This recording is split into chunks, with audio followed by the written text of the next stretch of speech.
Karla Aviles lives 7 minutes from a burning mountain of clothing. The smell of melting plastic drifts into her home most days. She did not buy the clothes. She did not wear them. She had no part in any transaction involving them. She is paying for them anyway. Karla lives in Alto Hospicio, in Chile's Atacama desert. Clothing is produced in Bangladesh, sold in Europe and North America, donated when the season changes, and shipped to Chile as second-hand goods. Most of it is unsellable. At least 39,000 tons are dumped illegally in the Atacama every year. The mound grew large enough to be seen from space. In 2022, much of it burned. Between 2000 and 2014, global clothing production doubled. Consumers began buying 60% more garments and wearing each one for half as long. For every 5 garments produced, 3 end up in landfill or incineration within a year. The price of a garment fell. The cost did not. The gap between them is Karla's neighborhood.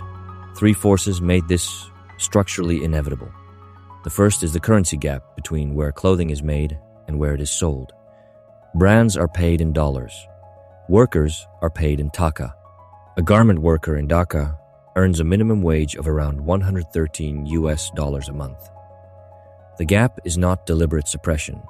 Bangladesh's central bank spent billions defending its currency, and it depreciated anyway.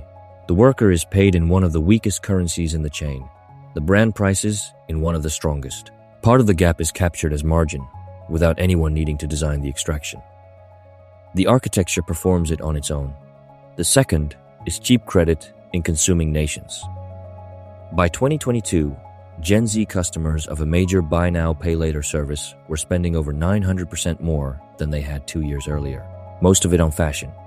When credit is frictionless and money is losing value, buying now is the rational choice. Saving takes discipline. Spending what someone else lends you at zero cost takes none. The third is the absence of any mechanism returning the cost of disposal to the transaction. The buyer paid $8. The shipper paid freight. No one paid for the burning. That cost lands on Karla.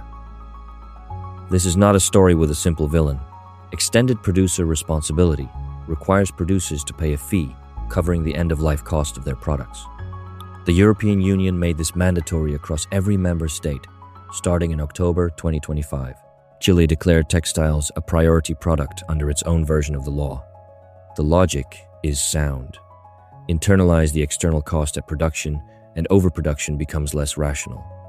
But the numbers deserve scrutiny. Where these fees already exist, they are small, a few cents per garment.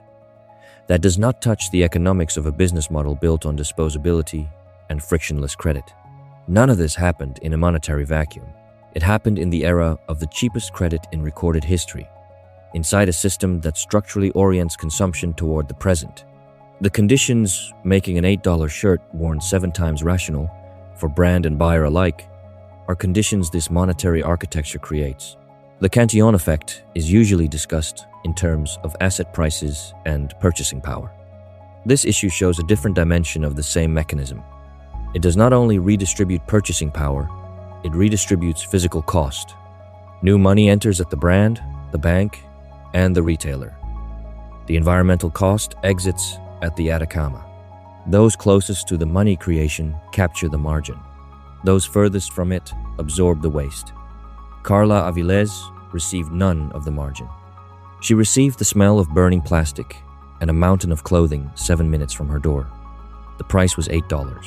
Karla Aviles paid the cost. This is the Cantillon letter. Monetary truth. Understand it first. Subscribe and visit us at cantillonletter.substack.com.